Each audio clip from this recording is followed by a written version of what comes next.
hit the big blue button. I don't know Oh, what it's you blue two on are your doing. website? I don't know what you two are doing. Anyway, Oh, singing. Dancing like no one's watching. definitely no one is watching now. So we've got some new radios that were released over the weekend at the Tokyo Hamfair in Japan, and there's been a lot of talk online. A lot of I don't want to say the word. You can say the word, Tia. You'll say it. Speculation. Speculation about what we're getting and what we've got. What else are you going So- to do but speculate? It's not like they actually gave us information or like a press release. Right. They gave us more than Well- Icom gave us at Dayton. No. To be fair, the Icom, they released the full information on their website minutes after they released it at the To be Hamfair. fair, the Icom guy doesn't sit in his car. Oh, nope, never mind. Sorry. There was four radios that I could see that were released, and then there was one radio which they are calling a reference exhibit. So we'll go through what that is. So there was obviously the two main ones, and I think the biggest one, which actually happened, I think before the show opened up, was. Oh, by the way, we have a poll in the chat as well. Which of the new radios excites you the most? And at the moment, the Yaesu's in front. So let's talk about the Yaesu. This thing came out on was it Friday? Friday night, I think. Friday for Something you. like that. Friday, if you Friday woke for up me. to your announcement, Hayden. Friday. Well, Yes. I saw it late. I saw it very late. So obviously, Yaesu must have said the press release to the UK because the dealers in the UK released this, and this was unveiled on Saturday at the Tokyo Hamfair, and it is the FTX 1F, which is a small little portable It is QRP tiny. radio. So someone I think measured it. So in my video that I did, I just said the measurements. I didn't know what that was like compared to the 705, but apparently it's smaller. It's smaller. Yeah, you can tell by looking. Yeah. There's a lot of people that have. I'm tempted to go through some of the comments on my videos so that we can actually view some of them. But put what you think in the radio in the chat so that we can talk about it. But there's a lot of people that are like, "Oh, it didn't have this, it didn't have that." But you know, I'm not 100% convinced that this is actually a like an actual model that we're looking at. I think that there's still some changes that are going to happen to this thing. Physical or software? Physical changes. That's There's expensive. a couple of to do things that don't make physical sense to changes. me for starters. So they had but 8 of them on display at the Japanese Hamfest. They did. Hamfair. Yep. Well, there could have been 8 prototypes. To be Well, fair, though, the let me find Japanese those. ham market is a lot bigger than the U.S. ham market. Yes, which is crazy. Mostly for CB reasons, is what I heard today. So I will pass that rumor along. Who knew? There's 4 of them sitting in the case. So this one's off. This is JR3 UPT on Twitter. No, okay. Well, you might be right. I mean, it just didn't feel like it was a model like ready to go, but maybe it is. They have this thing where let's call it out for what it is. I think this is my opinion. It does. Chris. My It opinion- does have a DNR button. My opinion is that this is the replacement for the 817, 818, because in case you missed it and didn't care, it actually, that model was discontinued over a year ago. Actually, a year and a half ago. So, Yaesu don't have a QRP radio in its lineup. And I know that Yaesu went and posted something on Facebook, which was the automatic, this radio's been released and we didn't release enough information about it, so everyone's speculating. So they said, it's not a replacement of any kind, of any other radio, because it's got all new features. And I'm like, well, that doesn't mean anything. Anyway, getting off track, I think it's an 817, 818 replacement, and it's obviously the competitor to the 705 now. They're just 4 years late. Has it been that long with the 705? 705 years? was released in 2020. Good grief. Yep. So I'm going to get a lot of hate for this, probably from the chat, because I engendered that, I think. Anyway, I think it is. I agree with you. It is 4 years late, and it is a direct 705 clone ski. It's Yaesu's version of a 705, and to the extent that they didn't really put any features in that differentiate that radio specifically from a 705. Yes, I know it has a giant knob. I think the 705 has a smaller knob, maybe. I don't know. But, I mean, it does digital on Fusion. It does 2 meters. It does 440. It does HF. It's QRP. It uses an internal battery. It doesn't have a tuner. No. Now, the one feature that I've heard about this radio, and don't get me, I think it's a beautiful radio. It's gorgeous. I think it looks better nice. than the 705. That screen is hot. But the one feature that I've heard that radio has that the 705 does not have is it's a bigger battery built in. 5 amp hours, yeah. Yeah.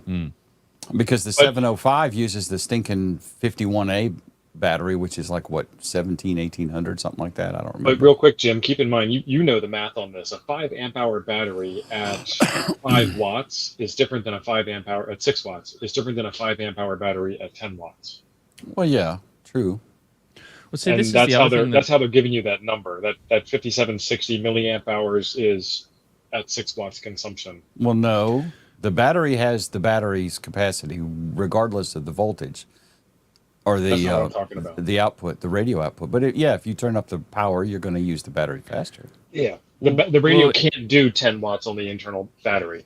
So the internal battery doesn't produce. Yeah, correct. So the internal battery is rated at a different voltage. So the external battery would be 12 volts. The internal battery would be different volts. 7.4 probably, something like that. Hang on a minute. So were you saying, are you talking about the 705 and not this? This can No, only I'm talking do about 6 watts. 6 This watts can do internal 10 battery, 10 watts external battery. Well, I don't understand. What's the difference between, what's 4 watts? I mean, especially with such a bigger battery. Why couldn't they just do 10 watts straight with the battery out the back? It's not a bigger battery. That's what I'm trying to say. No, it is a bigger battery.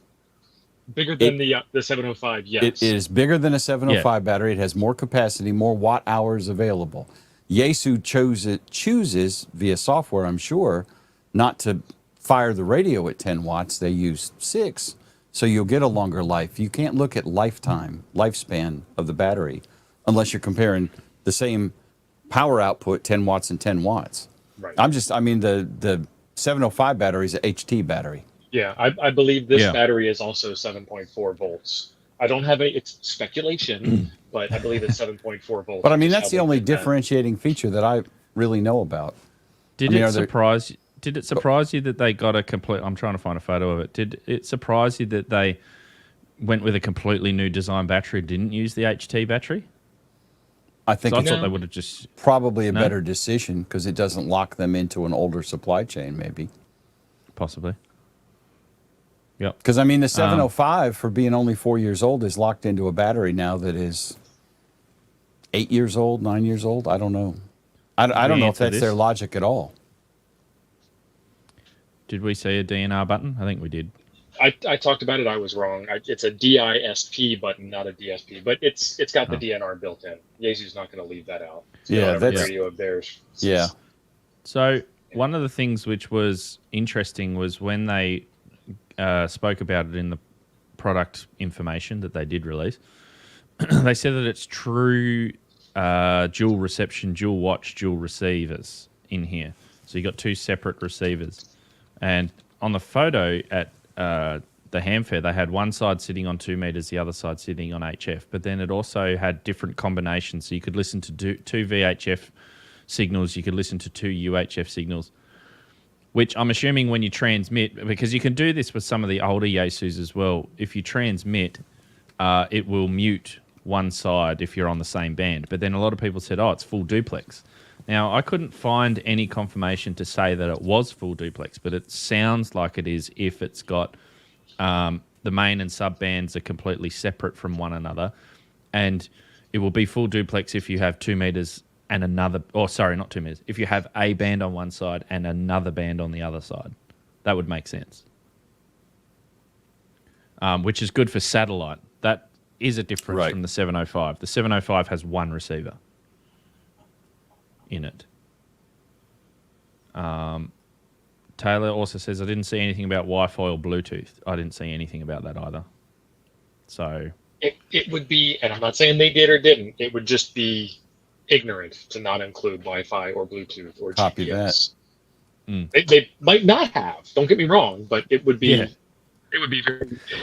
would be shoot yourself in the foot level of stupid to not include that. I think our point here is too is give us the information. If we want to talk about it, give us the info. Because we need. If you want us to talk about it accurately, give us the info. Yeah. Otherwise, we just have to make it up as we go along.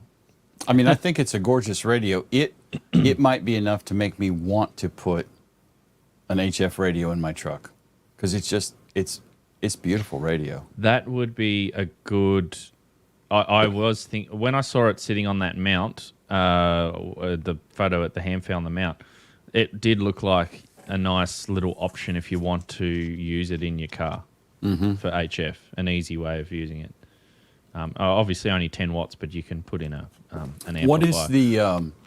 What is the power on VHF and UHF? We talk about HF. We did the other day too when we were speculating. Is it like 25 watts VHF or? No, it'll be the same. It'll be 6 watts. Yeah. Oh my God. Why bother? Yeah, why it's a big fat HT. So the good thing that I did like about it was it does have 2 antenna ports. They've managed to fit 2 B and Cs on the back, one for HF and 6 and one for 2 and 70 centimeters. So if you've got the dual receivers, it makes sense to do that, right? Right. If you can fit it, which they obviously could. Yeah, here we go. This is the simultaneous band info that they said. And all of these and these things were under massive domes at the Hamfair, so no one could touch them and look at things, which was interesting, I thought. Fake news. So you can't look under the USB port. We hope it's got to be USB-C, surely, under here. Don't call me Shirley. Again, shoot yourself in the foot levels of ignorance. Surely. I would guess USB-C. I can't believe they would put anything else in there. And based on the size of the connector, it's almost got to be. It's not a host connector. It's not a B. Well, a USB-C, though, and a USB micro, they can both fit in the same sort of layout. Cut out. That's the problem. Oh so God, Will says, I heard USB-C confirmed from where? So that you just gave us more hearsay, William. Yeah, not heard it was confirmed. Right. There's a GPS flap here. Who knows what connector that is, but I'm assuming it's probably 2.5 millimeter plug or something like that to plug in an external GPS. So here's the question. Is it an external GPS or is it an external GPS antenna? Got to be an antenna. Like to make it better. You'd think? Yeah. No idea. Taylor, I'm pretty sure it was Prep Ham Paul who was on site did confirm USB-C. How did he confirm USB-C? I mean, I can go back and watch his video, but these were all under the domes. Did he get one of them to open it up and to have a look? William said Josh was on with the Tokyo Hamfesters who said that. Josh was talking to Josh Ray somebody. I don't know which Josh he's talking about. Some Josh. What about the Kenwood Mobile? I got called Josh at Huntsville Hamfest. Y'all totally look alike. If it wasn't for his orange shoes, I'd confuse you all the time. Well, achievement unlocked. Jason, USB-C would make it more expensive to do the power management on the chip. It would be cool if they did do that because then you could charge it much quicker than regular USB at 5 volts. That would be good if they did that. But then he says that was sarcasm. Yeah, good. I was going to say, Jason, you appeared to be a smart person. Simon, yes, it is 10 watts on external power, which was on the back. There's the 13.8 volts in there. That's an SD card, I'm pretty sure. So that's on the other side. That's the battery bolted on, this was interesting. Someone said you can bolt on the tuner and the battery pack at the same time. And I looked and I was like, okay, so what goes first? Does the tuner go first and then the battery pack? Because then how do you get the SO239 out in these connections? But then if you put the battery on first, how do you connect this to the battery? Because I can't see any connections on the outside there. The way that it was worded was very difficult to understand, but it sounded like there was a battery pack as well, which complete speculation. In addition. It was both a so in other words, and a battery pack. A battery. So in other words, an internal battery in this, and then this is a bolt-on extra battery pack. No, that's a speculation. That is the battery. You take the battery off. You put the tuner battery module on. Is the way the wording on the sales brochure on. Oh, so a combination tuner battery pack. Yeah, and there's enough room in that thing to have a battery inside that tuner. Sure. Those are small. Have you seen the Elecraft KX1 tuner or the KX2 tuner or the T1 tuner? Well, there's the cooling fan. That's the cooling fan. Now, controversy. Go back up to where there's nothing attached. What is that fan blowing on? Hold on, I'm getting there. Yeah, I know. what is that fan blowing on? Right there. Yeah. Well, that's ridiculous. We're just blowing cool air at the back of your seat. At the back maybe it's blowing it toward the tuner and the battery. Yeah. The other way. It makes more sense than that. Now, there are some additional photos. In there, so who knows? Let me bring up the additional photos because there's some better photos that are on Twitter. Dennis says combo tuner battery amp. I think Dennis is speculating, but so here's that photo that I showed earlier. So you've got one with nothing on it. Then you've got this one with the tuner. This one with I think that's the cooling fan. Can you plus that up, son? That's hideous, whatever that is. Yeah. That's the flashlight attachment. No, I can't plus it up. That looks like a flashlight attachment, doesn't it? I think that's just reflection. They're jealous of Baofeng. Let me get a closer look. Everyone took photos of the front. Stop taking photos of the front. Take the whole photo. It's all about that backside, baby. Real hams want to look at that backside. That's right. Real hams want the rear. We want to see its ports. Use that on a promo. Here's another one. Here we go. No battery. Battery. Yeah, no, I could see there's the fan. That's the fan. That's a different. I can't zoom in on Twitter. Yeah, I can't zoom in on Twitter. Unless there's a cover that goes over that when you put the tuner module on. Don't know. It was all a bit confusing. Oh, here we go. There's another more. That one's got a little bit more clarity. No one's invented like newswire technology or press release technology or some way to share information with the media. Right. I don't think they want it. They just want you to guess. Technically, they are getting more free press this way because they're getting ideas. This is what this radio should have had. This is what the FX2F will have in 3 years. Yeah, possibly. We are the R&D department. You mean the FT705? Yeah, right. That's right. So they've got 5. John will be on the show pretty soon. 1, 2, 3, 4. If he shows up, he might not want to be on the show after all of this discussion. Chuck runs interference for him pretty well, so you know. So there's the cooling fan with the tuner. There's the cooling fan by itself. There's the tuner. There's the tuner and what? Right click on that and see if you can open image in new tab. We need to plus that up, is what he's saying. There you go. Now you can zoom. Yeah, there you go. That's the battery pack. That's the fan cooling and the fan and the tuner. That's the tuner. That's the cooling fan. That's the weird thing that we were seeing in the picture that we couldn't understand. Not the last one, the one to the left. That with the pucker, the port on the back of it. That's the cooling fan without the shroud. Yeah, okay. I may have a better picture, Hayden. That may be the same one you're looking at. I can't tell. The only thing I can see is the I/O. There's only one I/O port on all of these. I don't see any other ways to get signals in and out. Oh, here we go. Oh, I see it. I see it. The fan makes sense now. I get it. Let me see if I can. There we go.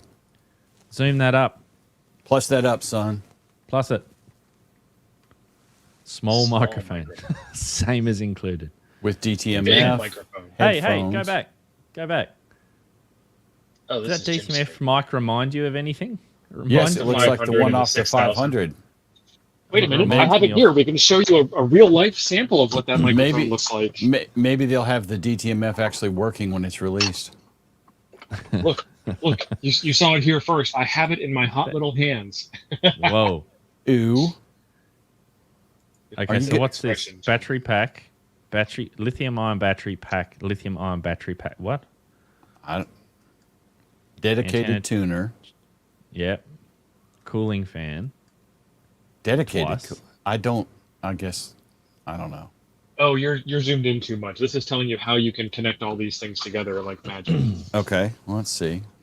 Because you can't run them all at once. You can only run these combinations in this order. Okay. T.O. is brighter than he looks. All right. So the battery pack and the tuner, or the cooling fan and the tuner. Right. Okay. But you can't run the battery pack and the cooling fan. Yep. Not all three. Okay. Some of these, but not all of these. Interesting. Hmm. And one of the guys posted this in the Discord in Toads. That's where I got it from. I forgot who posted it, but I think it was Ted. Thank you.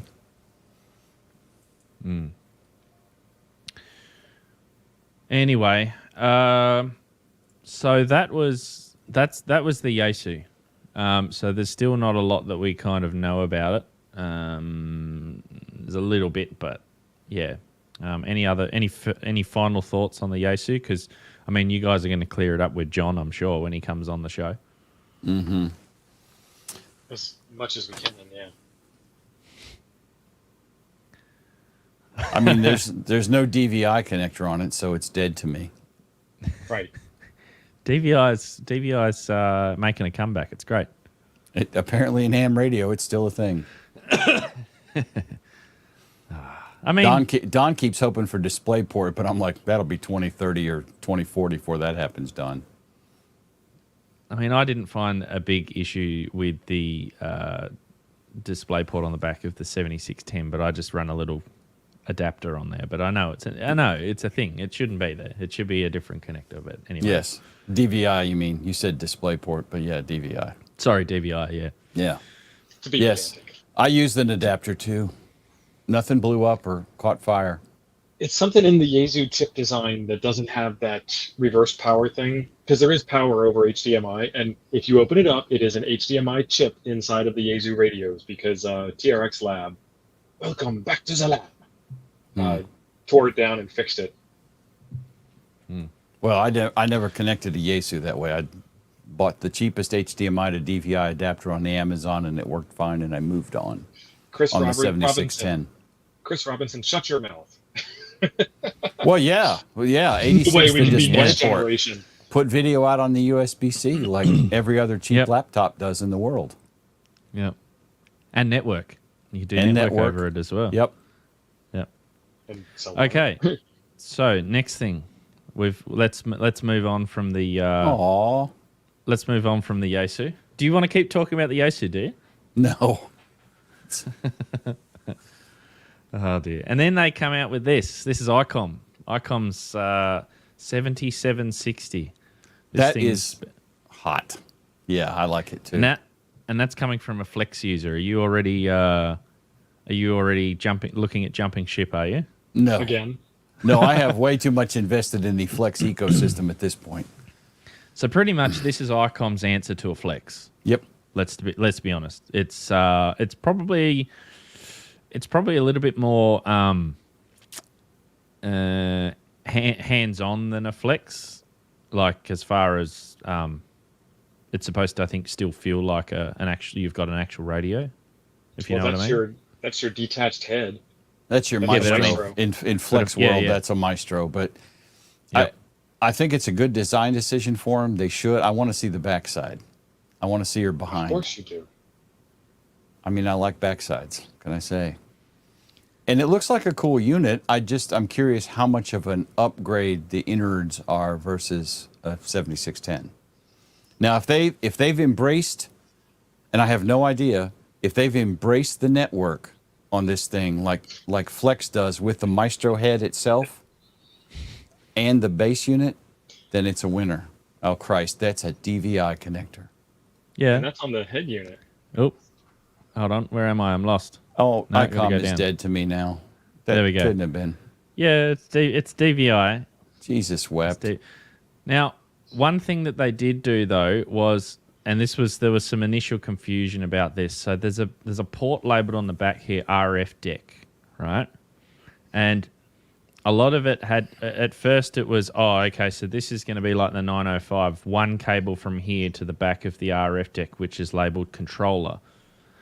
But when you read the info that they've provided, it's not a cable from the RF deck to the controller. This can go via your via your LAN.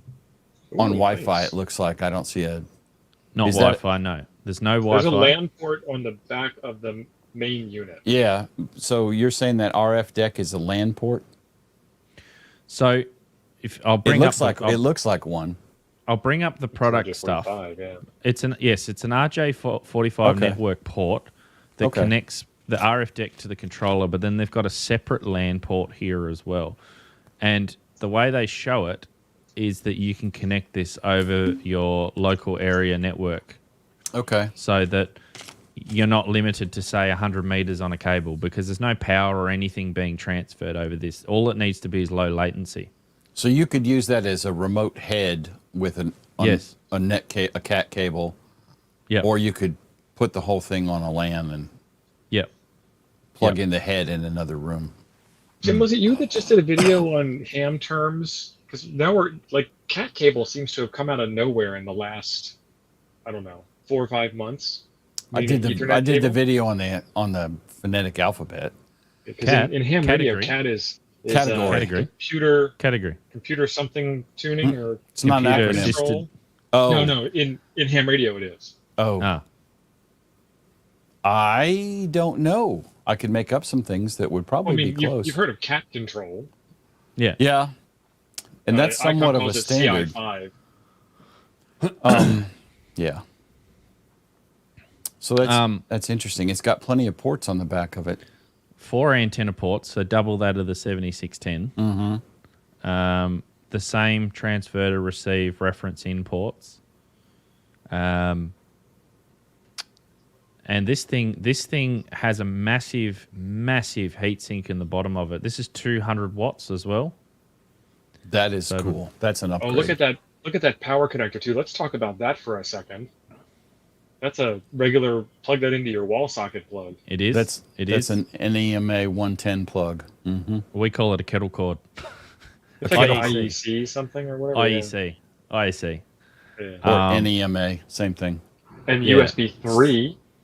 So it's got a power supply built into it, so you don't need to have your own power supply to run your 200 watts. This heatsink as well, this PA on the heatsink, they said will transmit 200 watts continuously for an hour. Nice. Sweet Christmas. Full duty. You'll be sweating in your ham shack, Jim. And then the promo brochure has the RF deck sitting next to the PW2. So I don't know how they're gonna. I'm assuming there must be some sort of button that you press in the system to reduce the power out of this into the PW2. It should have an ALC connection between the PW2, the amplifier, and the radio, and the amplifier should tell the radio. Yeah. Shh. Yeah. Don't give me 200 watts. I mean, Zygu Mike, can do that reliably. I'm sure Icom can. Right, Mike? Icom just single-handedly turned everyone into war criminals on FT8. It's only a war criminal. It's only a war crime the first time. Well, it depends on the band. It's not a war crime on 6 meters, I can tell you that. Even 10 meters. Here we go. Or can we bring up for crying out loud? Right. Cripe's all moon Freddy. bounce. Oh, I never thought about that. Moon bounce on 6 meters. That'd be cool. Here we go. I don't know if the product no 12 volt catalog. connection at all, Chris. Not needed. Oh yeah, it's converting. Here we go. Here's the. That is a big radio in a small house. Touchscreen. Nice. Here we go. This is that's their simplified network diagram via their network switch. So it says everyone's going to have it. So yep. You're not using that Flex technology, the smart remote or whatever it is that Flex calls it. The controller and the RF deck can be connected via a home LAN. Wired. Okay. Yep. I get that joke, LC. And you need gigabit apparently, but yeah, it looks pretty sweet. There's that heatsink. That is one. She'll be a chunky girl. Mm-hmm. What weighs like? Well, yeah, what is the weight on that thing? Have you got it? Yeah. Well, power supply plus radio. Yeah. 40 pounds if it's an ounce. 15.8 kilos, so like 35 pounds or something. Huh? The controller is 2.3 kilos, so what's that, 5 pounds? Something like that. Yeah, RF Deck, 35 pounds. See, my maths was good. I was just about to ask the Amazon device because I was... It's like, I don't know if I trust him. I don't know if I trust him. Sure. He's making something up. And look at this. The current consumption, because it's got the inbuilt power supply, they actually rated in volt amps. What is it? That's a little hard to see. Let me zoom up. 150. What was that, Jim? Did you say plus that up some? I did plus that up some. 800 VA during transmission. Okay, so that's 15 volts. That's not a lot. No. A lot of people are... Oh, that's right. A lot of people complained that it doesn't have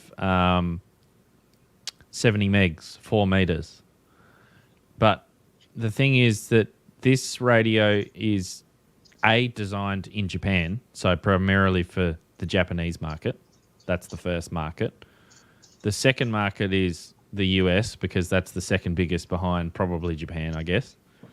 Maybe even larger than Japan.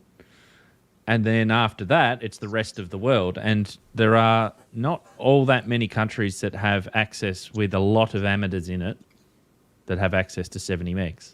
We don't have access to 70 megs. The UK do, but we don't. A couple of European countries do. So that's probably the reason why it doesn't include 70 megs. 70 megs is not really... Also, all of these bands are all internationally allocated amateur bands except for... the 74630?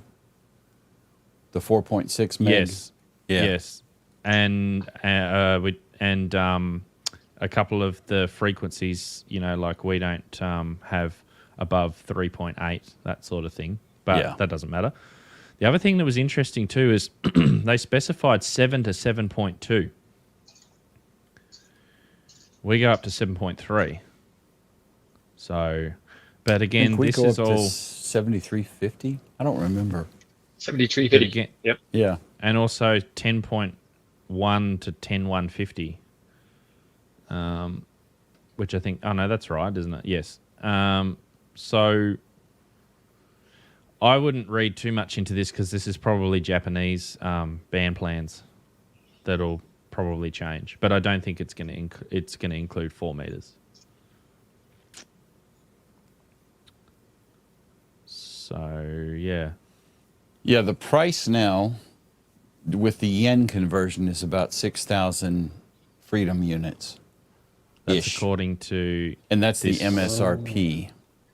Scroll down again. I want to see that power. But then someone said to me in a comment that I was wrong because I included tax. Apparently it should be that. Okay. Because apparently you don't include tax. Alexa, convert 798,000 yen to US dollars.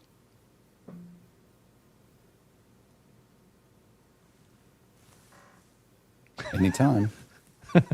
798,000 Japanese yen is $5,555 and 17 cents. $5,555.55. 55. Fair enough. With tax in the United States, $6,000. Sorry, what did you want to watch? What did you want to see? The power consumption. The head unit is 15 volts, so you'd run it off of a 12-volt power supply, which doesn't make a whole lot of sense. The RF deck is AC 90 to 264 volts. Yep. Yeah, so you can run that on 110. American power or European power, whatever. Yep. Which is smart move. Mm-hmm. What do you guys use, Hayden? No 60 are you meters. 120 or 240 there for domestic 240. power? 240. 50 hertz. 240, 50 hertz. That's right. So that's when I put my camera into 60 hertz, you see all of the lights flickering. Right. Let's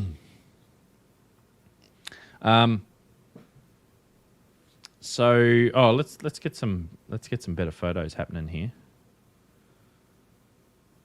So that's the head and the. Actually, no. Let's not get promotional photos. Let's go to real photos, which there were a couple of. Here we go. So I think an interesting design decision while you're finding the photos with that, and of course I don't know, is there going to be specific software to drive that radio or to drive that box? Do I have to have that control head wired in somewhere? Because the Flex paradigm, I don't need to even touch this stuff. I can shove it in the closet and forget about it. And I can use my iPad, I can use a laptop, a desktop PC, whatever, to drive the Flex completely. I don't need to touch the radio for nothing. So I'm really curious if you're going to be required to use the control head or not. Glenn says, surprised the head unit isn't PoE. Ham radio manufacturers haven't heard of PoE yet. They don't know what that exists. Only heard of USB-C because we've shouted it at them for 2.5, 3 years now. Glenn, they still think DVI is bleeding edge technology for video. So, the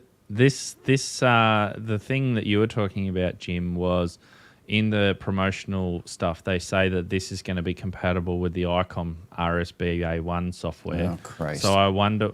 I think that whole software needs a redesign. But I think if I think that would mean that. I don't know if it would negate the need to have a head. I'm assuming you would need to have this still plugged in somewhere. Maybe not, but I reckon that whatever it's doing, it's controlling this. So they're talking about the 905 having PoE. Is that actually PoE or is that something completely different to drive the... It's not Ethernet. It is power over Cat5 cable, but it's not Ethernet. No, it's a passive... It's a passive power that's no protocol or standard. It's just like Icom it just power. sends like it just sends like 40 volts or something up the line, and that's it. So this big black box here, think in terms of 4U network gear. Sorry, PoE. When we said PoE, I was talking about actual PoE standard, like PoE plus and what is that? That everyone else uses. 302 AF 5. Yeah, 302 302 AF as F. Yeah. So I talked a little bit about the RSBA1. It would be nice if they redesigned the whole thing, and it would. It does work. It does work. Yes, it's a bit funny, but it would be nice if when you loaded the software up, it literally provided you with the front of your radio that you're trying to control. Like, how good would that be? But that would require a lot of graphics. Saddest purchases I ever made was paying money for that software. I can't complain about it because it helped me to set a national record on 1.2 gigahertz, so I can't really complain too much because it worked for me. I mean, it works. The software works, but the interface is... It just looks ugly. Hideous. Yes. Yeah. Hang on. Alabama Andrew The head unit uses an Ethernet cable. Does that mean you could use a head unit with other Icoms? Don't be speculating unless you have a YouTube channel. That is wild speculation But there. I could imagine plugging that head unit into a 7610. Prep Ham Paul, who was at the Ham Fair, says that it's obviously been influenced by FT8 poker. Absolutely. Thursday night, 7 o'clock, Coffee and Ham Radios. I'm just seeing if there was another photo of the two units together. Milo, don't be giving them ideas. Don't be giving them ideas. You need a non-disclosure agreement, non-compete. You need a upfront deposit, R&D money. There's a lot of engineers need to get paid for this. Does that really say product on it? Does it? It does. Really? Wow. It does. Well, it's in Japan, remember, so they got to put everything in English so that you can understand it. Stupid Americans. It's not just Americans that go there. I'm not going to insult you at your show. At least not on the air. In person, it's another story. One thing that we didn't cover is that this thing has that sub-display thing in here now. So in the 7610, you've got a row of buttons in here to change bands and everything. So they got rid of that. Yeah.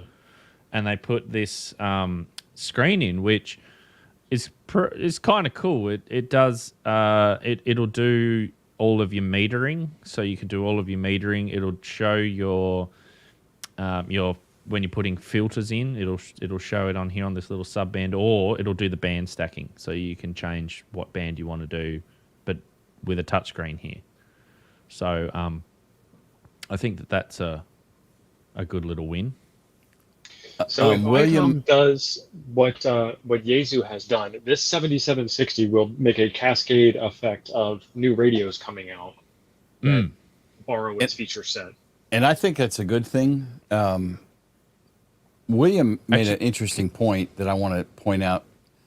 If you have the head picture handy, Hayden, without losing the awesome picture you have now that we're all coveting at this moment, he said PoE would be great on the head unit. I'm pretty sure I saw a power connector in the lower right corner on the back side of the head unit. It says it's 15 volts, so you still need a DC wall wart. Yeah, I don't think PoE will go to 15 volts, will it? I think it's like, no, it'll go higher than that. Yeah, it'll do that. I thought PoE was minus 48, and you just had to convert it. PoE will go all the way up to like 50 something volts. Yeah. Yes, that's right. Because I smoked a Cisco phone because I used the wrong power supply on it. That's right. Yeah. So there's the DC in jack. So I don't think that controller port over there is a PoE powered thing. I don't think so. Could be wrong. We're getting there, Ted. Could be wrong. What's Ted asking about? He wants you to talk about the 2730. That's the 2730 was something that everyone missed, which we'll cover in a second. DC in. Just wind it back a little bit. Actually, what's the serial number on that? 111. That's interesting. Tio, you were talking about this will change that radios will change a whole line of different models coming out, because we talked about this about the Yaesu, like the 8XX series is now pretty much gone because you don't have. I mean, you still got the 81 series. Let's say that. So you don't have the 817, you don't have the 818.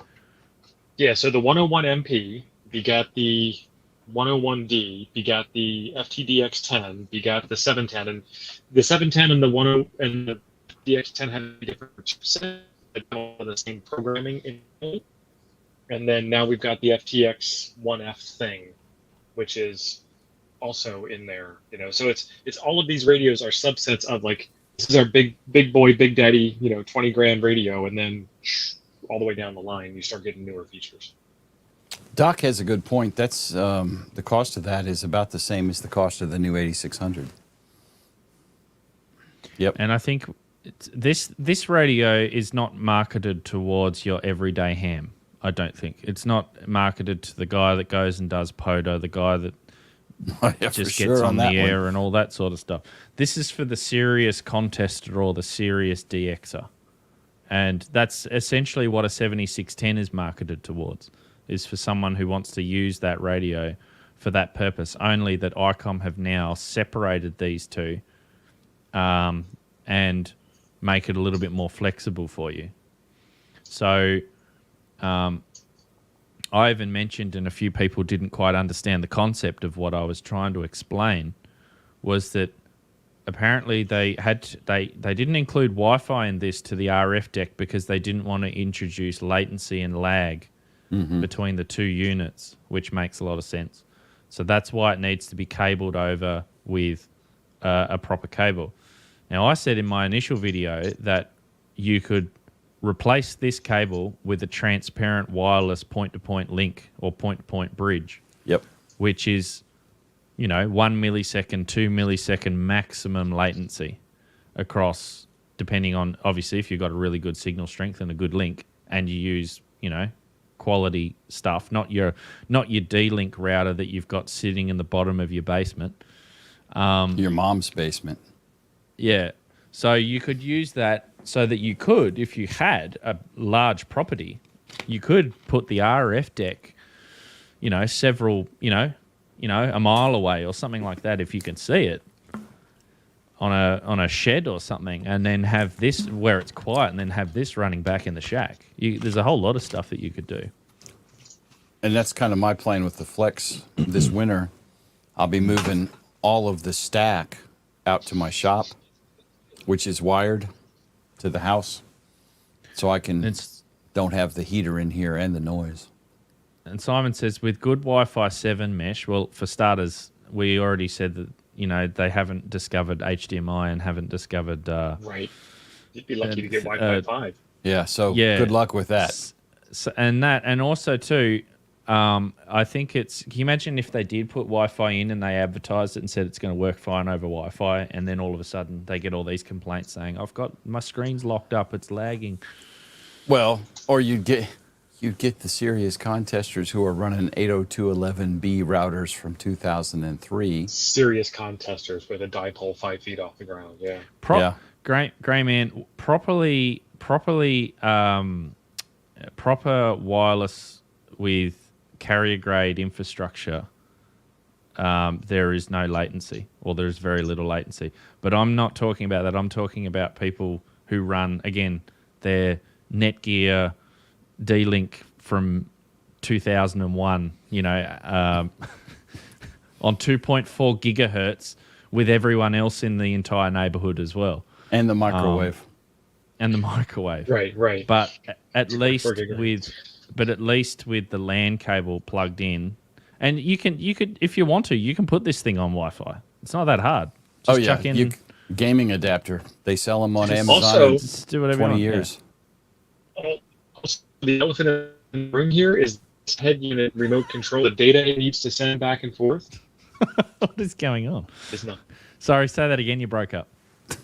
Your Starlink failed. The latency of the wireless Starlink failed. The other thing, since I don't know what thing he said, someone grab a screen cap of that. We need to make a rude meme later. Of that. Yeah, of that. Click now, people. Hurry up. The other thing with wireless is not necessarily the latency, although that is an issue potentially. And that just depends on the Wi-Fi deployment, like Hayden said. But the other thing with Wi-Fi is you have a lot of potential for interference, especially if you're in a neighborhood, because 99% of the people in the world who buy Wi-Fi, even if they bought the expensive router, default settings go with God. They're done. And they're all banging away on the same channel all the time. And that induces a lot of network latency and lag.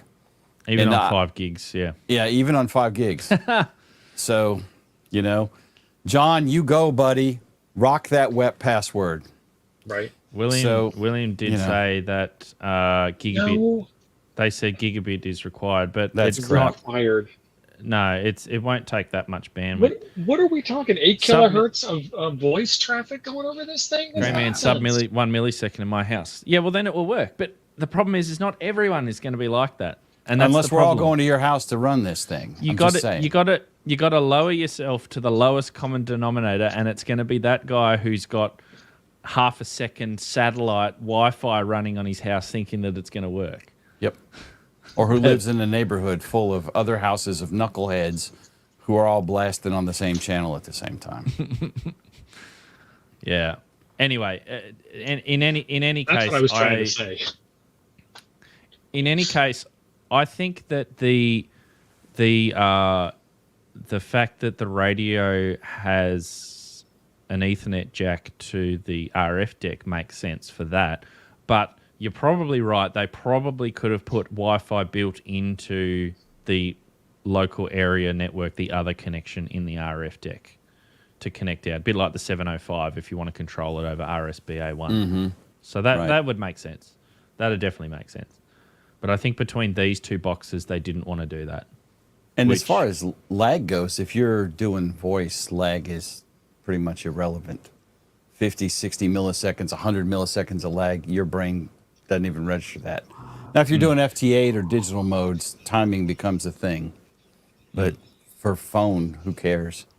And like Hayden was saying, you can buy wireless Ethernet bridges and make it Wi-Fi if that floats your boat. Yeah, the lag will be they don't want, your software, your waterfall to all of a sudden be, going all screwy because you've got issues. But but anyway, so that's the 7760, which is interesting. A lot of people got upset that they didn't get a 7300 replacement or they didn't get a 7100 replacement. But I think that eventually we're going to see a whole line of those radios are going to start to get replaced because we're moving in towards the next generation. You already saw it. Yeah, I think that is a good point, Hayden, because the 7610, is it older than the 7300? I don't remember. I can't remember either. I don't think it is, so I'm not sure. Well, I don't know. I would have thought, with the 7300's popularity, right, I would have thought that they would push out an update to that because you'd probably have a ton of 7300s, being sold, and I don't know. So we'll see the 7300 still selling well, isn't it? It's the most probably sold radio of all time, most popular radio of all time. Yeah, I don't know, but Yaesu's going to beat him with the 710. Yep. I can imagine like the 7300 replacement being a detachable front head so you can run it remotely or locally if you want. And it'll be the same sort of form factor, same size as the 7300 so that you've got that flexibility. That's just me. I'm just saying that I think that that's what they'll move towards. They seem to be moving towards this flex type of thing where they like to separate the control from the guts of the radio. They did it with the 905. They've done it with this. Next thing they'll be doing, they'll be separating the guts of a handheld.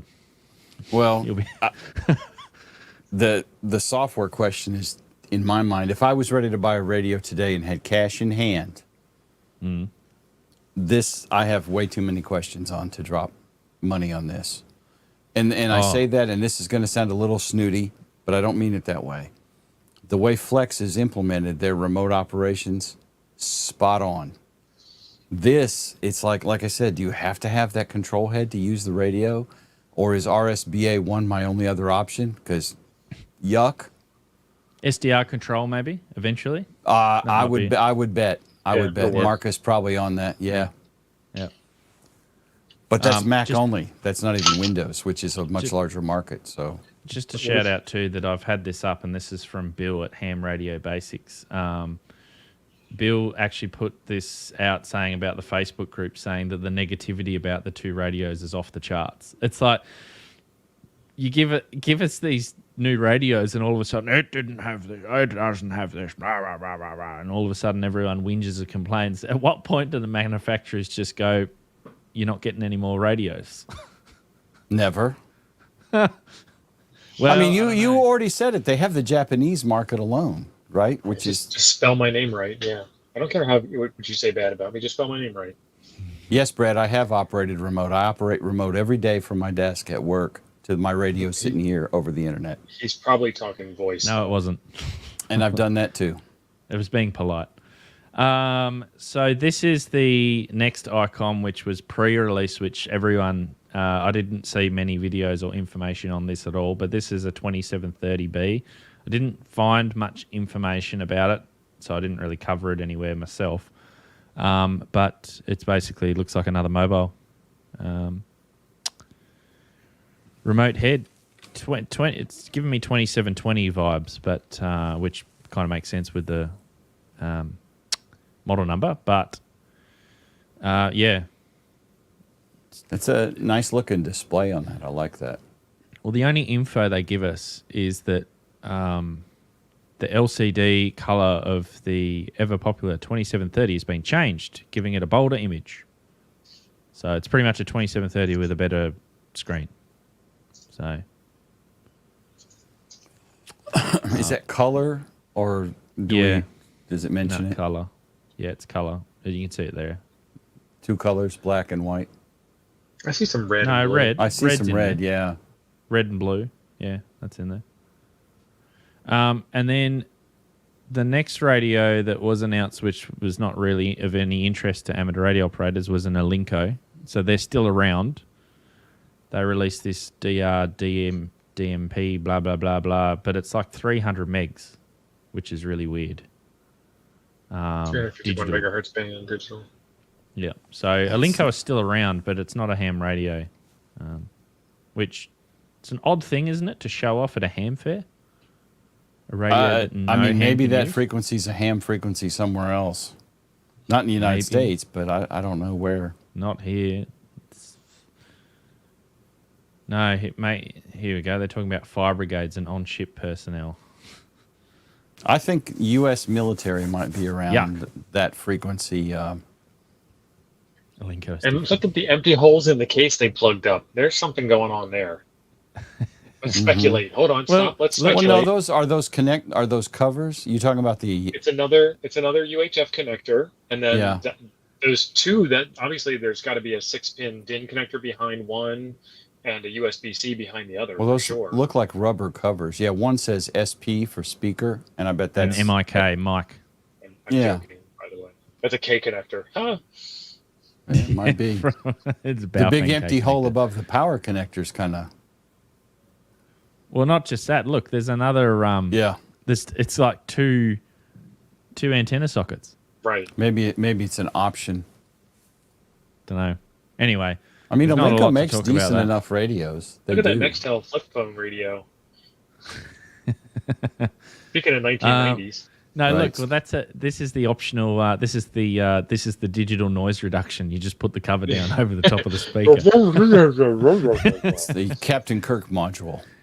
And now, so we've gone from the sexy looking radios of the Icom and the Yaesu to probably one of the ugliest radios heads I've ever seen in my life. Look at that I black look and at white this. TV display from the 1950s. Well, when I looked at this, I thought, you know what it reminded me of? It just, for some reason, it reminded me of something out of like the Addams Family or the Munsters or something like that. Right. It was like I was looking at it at that, and it's like, wow, if this is the remote head, because like this is the old version, if you can see that, which is got an orange display, Kenwood, and this was released 20 30 years ago maybe, Yeah. and it hasn't changed, and in fact it's probably gotten worse. So I don't know why they decided to go with this look, but Kenwood should probably stick to making toasters and Breville and microwaves. I don't know. I mean, it says it's under development. Maybe that's a prototype. Yeah, it didn't have a display. model number at all. So let's not. I better not get too upset at Kenwood. It just looked weird. The It's mounting equipped bracket with is a tripod compatible. hole. So the control head's bracket is the exact same bracket of the previous Kenwood model, which is the one I just showed. It's got a tripod hole They're on the bottom of the overstocked. control unit. Yeah. Built-in GPS receiver. Okay, that's good. Front speaker. Front speaker. Yep. So that's new, which is good. It was just I just had a bit of a laugh about it. Oh, the front of the here USB-C, and because Kenwood do good APRS and real TNC, this I would imagine is a real TNC that you can plug directly into with USB-C. And program maybe. So Liberty says, does it do true APRS? Kenwood doesn't do anything but true APRS. That's the whole. What was his name? Bob Brahinga. Brahinga, yeah. It was always Kenwood. May God rest his soul. Oh, USB-C on the front head as well. So you can get a bigger display. So they've mixed 1960s. Well, actually, so is it black and white? Because I've just seen this little GPS logo here, and that's got yellow.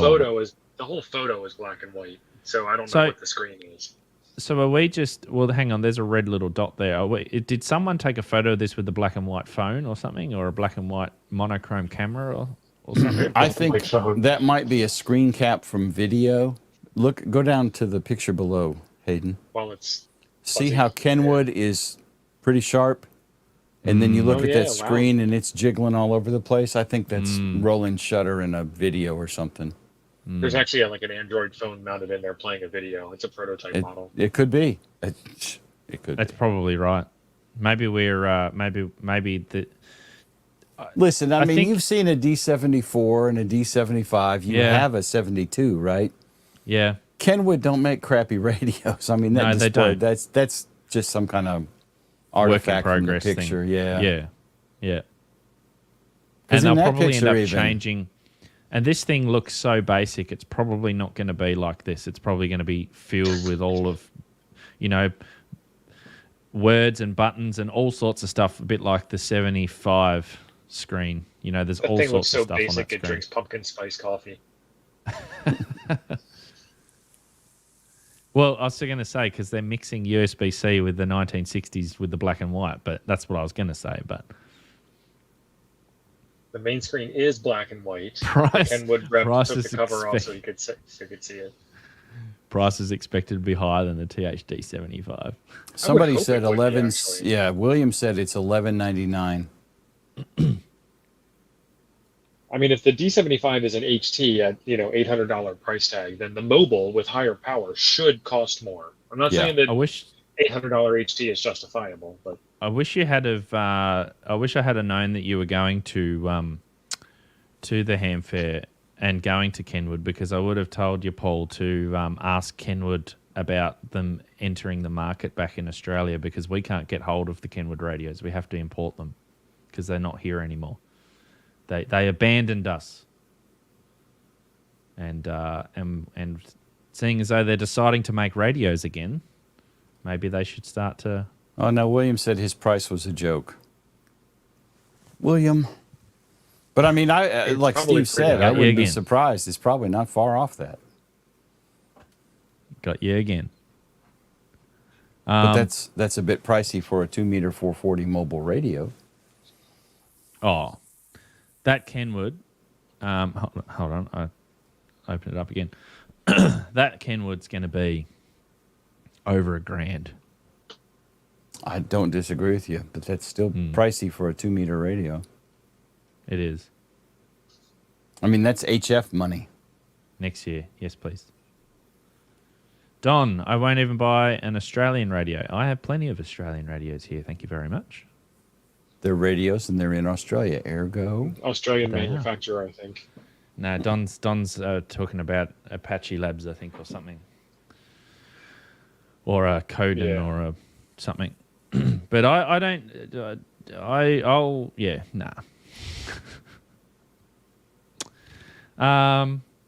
Too early to say, nature's child. Yeah. But I mean, if that's... Steve makes a really good point. If the D75 is, what is it, 8? Is it 750? Something like that? 875. Something like that, yeah. Yeah, I mean, that's going to have higher power. It's got a big screen. It's going to be $800 if it's anything. So we got 192 votes, not 193 votes, which is amazing in the poll. Everyone's If you haven't seen the poll yet, you better vote because I'm just about to close it. But the Yaesu, I said, what new radio excites you the most? 60% have said the Yaesu FTX-1F, 29% the 7760, and 11% the Kenwood. So do you think that Icom have something to fear with this thing coming out? I mean, it's not the same market. Well, how old is the 705 now? This is the same problem with the 4 710. years. If I'm going into the dealer, the candy store today to buy a new HF radio, I'm getting the 710 because the 7300 is a decade old. If I'm going into the store today getting a new QRP radio, I'm probably getting this. Yeah. This is if you don't have. This is if you're not old. brand loyal, right? This is if you're not brand loyal. Brand loyal, what? Brand They don't loyal. pay me. Yeah. They ain't They my don't real pay me dad. either. I ain't on I payroll. just have Icom in the shack here because it works well. I have a Yaesu in the car. I'm not brand loyal. I actually have more Yaesus at the moment than I have Icoms. I'm not brand loyal. Now, Chuck bleeds Yaesu, but I mean, yes, I agree with you. If I was buying one today, that would probably be my buying choice right there. Between the 705 and that. Although I do hate that 3D dingus they have. That's just... I'm not a fan. I'm not either. It's audio. That's audiophile stuff, isn't it? If you're, I guess. I don't Well, like the it. minute you change frequencies, it gives up. But And then you it comes back after a minute. But you can put you can change it to an old school waterfall though. You don't need to Yes. run the 3D thing. The other thing that will be very interesting to see is how this radio rates on the Sherwood chart for receiver performance, because Kenwood, Yaesu's line of radios like this usually always exceed all of the Icoms as far as receiver performance is concerned. So I would expect that this thing would be the same, or pretty Chuck close. never fails to point that out to us. I mean, it's going to be hard because someone like I've got a 705. It's going to be hard to justify replacing this with my 705. Oh, yeah. Yeah. If you already have one, there's no reason to upgrade. Because like we I said, there predicted isn't- a flood of 705s on the secondary market here pretty soon. Don't you think? You know, mine's for sale, so I can have room for this. Unless there is something specific on this that the 705 doesn't have. Like, imagine if this thing had display out using the USB-C. Like, how cool would that be? You could that'd be an upgrade. That's what I would call an upgrade. But this thing doesn't really have anything that the 705 That we know doesn't of. have. That Because we know we've of, been given That we proper know of. education. Battery. Except for the That's full, it. except for the full duplex for satellites. Yes, Yep. I can understand. That's Does yes. it have a chest rig mount? Taken. That is one thing that we're assuming it still has full duplex because we haven't confirmed it. No one has actually physically tested it that I know of. The other thing which I would be interested to do is the full duplex test to see how it actually handles transmitting at full power on one side and listening on the other side. Notice that power scale goes up to 15 watts. What's the point of that? Well, I mean, the speedometer on my truck goes up to 140. But Doesn't mean it could go that quick. Right. No, I think that's just leftover software code. It's leftover Yeah. from another radio. Okay. No idea. It But I has agree, two it's more B&Cs programming. on the back. But that's good. But is it something that you would buy over that you would swap your 705 out for? That's what I mean. Now here's the dumb thing. The ATAS 120 will do 2 meters and 70 centimeters. So this radio actually has a reason. It doesn't have the ATAS 120 in it that anybody talks about, but it actually has a reason to only have one BNC on the back. So now you've got to get, a diplexer or whatever it's called to put it back Yep. into one. So they've diplexer. snookered themselves. Right. It's ATAS We don't- 25 compatible, but what radio isn't? It's a manual tune antenna. The other thing too is that the tuner that's on that comes with this it has no model number. There's no separate information about it. So is that going to be any better than the AH705 tuner? Because from what and you've got one of those tuners, don't you, Tio? They can tune everything. I don't, but you don't. If you look I don't have that tuner. If you look at the someone had a tuner. If you look at that FT891 and the FC50 or the 857 and the FC40, that's a very large brick add-on of a 3-to-1 tuner. I'm only expecting this to be a 3-to-1 tuner option. Mm-hmm. Well, the AH705, I'm sorry, I thought it was UTO. Someone else must have had it, but I remember it's 10-to-1. It can tune anything. I remember someone doing a video tuning a wet noodle and making a contact on 10 meters using it. I can't remember who that was, but it was a great video. Oh, okay. No, the SO2. Yeah, that's right. Yeah, the SO239's on the tuner. Yeah. And then the comments in the video. I should bring up some of those comments in the video. They were saying, why would you have SO239 on the tuner but only B and C on the radio? That makes no sense. Just do B and C to B and C. B and C is not a very good connector, especially at UHF and VHF frequencies. Terrible connector. Terrible. It's spring-loaded almost. It is spring-loaded. Do you guys have time if we take 5 minutes just to look through some of the comments and have a bit of a laugh at some of them? No, go for it. I don't know what your timeline's like. BNC is a fine connector, James. You're absolutely correct. My dinner is here, so my timeline is approaching, but you can carry on without me if I decide I need my dinner now. Well, let's go quickly. Is it the bayonet connector or is it the British National connector? It's bayonet. And I thought it was named for the guys who invented it. Like Bob and Norman or something. I don't remember. So this is the Yaesu, comments on the Yaesu. Bayonet end connector. Thanks, Mike. Yes, you do love the 90s stereo aesthetics, but the specs look good. Oh, look, there's Don's comment. Lots of people, some people, they had the British Naval connector. $35 sounds a bit pricey. Yeah. Wow.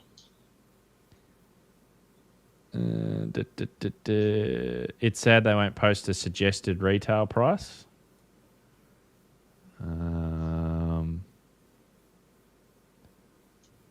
I mean, let's face it, we have, I don't know how many people watching. We don't want any details. Watching the stream right now, and you have however many views on your video. Apparently people are interested in it, regardless of the level of snarkasm. Someone and I mean, I think it's a pretty radio. If you have the 705, if I had the cash today and I was willing to buy one of those radios, I would probably get the Yaesu because it's 4 years newer. Versus the 705. Versus the 705. And as T.O. knows, D-Star is the devil and Fusion is easy peasy. So easy peasy, Yaesu squeezy. There you go. That's right. And Yaesu makes great radios. Their noise reduction is, honestly, it's better than Flex. So Don's already got one on pre-order. Of course he does. And Chuck's got one on pre-order without even knowing how much it is. I know Chuck ordered one. Yeah. You see, even the end connector's not even a standard anymore in two-way radio because of the issues with PIM now, passive intermodulation. They're moving towards 716 DINs and 4.3-10 connectors. So even the end connector's starting to become obsolete in a lot of places. And we're still using B and Cs. But anyway. You could have my BNC when they pry it from my cold, dead hands. All right. Well, thanks, guys, for joining me on today for talking about these new radios. It'll be interesting to see what happens in the next few months. And leave a comment below if you're watching this later on what you think of all of these different models. Of course, I did a couple of other more in-depth videos on the the Icom and the Yaesu as well. So check those out on the channel. Tio, do you want to finish up with anything? What's happening on your channel? You did a video on the Yaesu as well. I did. Don't know if you did one on the Icom. I have not. I was busy doing videos on the VR N76 radio. I'm still waiting to get the red one, but there is just a ton of features, and this thing's only $180, and it's kind of. And that's the APRS one. Yeah. Yep. The same as the Radiodity that you have, and now BTEC, our friends at BTEC have one called the UD Pro, and it's all the same radio. It's just got different badging on it. Mm. And Jim, anything? What's going on in the FEP labs? I've got a radio review dropping tomorrow on the TID H3, which is actually, spoiler alert, not a bad radio for the price. Doesn't have all the features that the one TO mentioned has, but beautiful screen on it, decent radio for $30. 35 I don't know where bucks, mine is. like that. Mine's in the box over there somewhere. But yeah, I don't get things as early as you important YouTubers do. I'm only quasi important. So did you shoot the video outside? Huh? Did you shoot the video outside? No. Why would I carry the spectrum analyzer outside? Because we love to see you doing videos outside. I walk outside every day to my truck to go to work, and then I walk inside at work. That's the only outside. And I go outside to smoke hourly, so I'm outside plenty. Y'all should worry about your own business. The story about Jim being outside is... Yeah. All right. Thanks, guys. And we'll see you in the next one.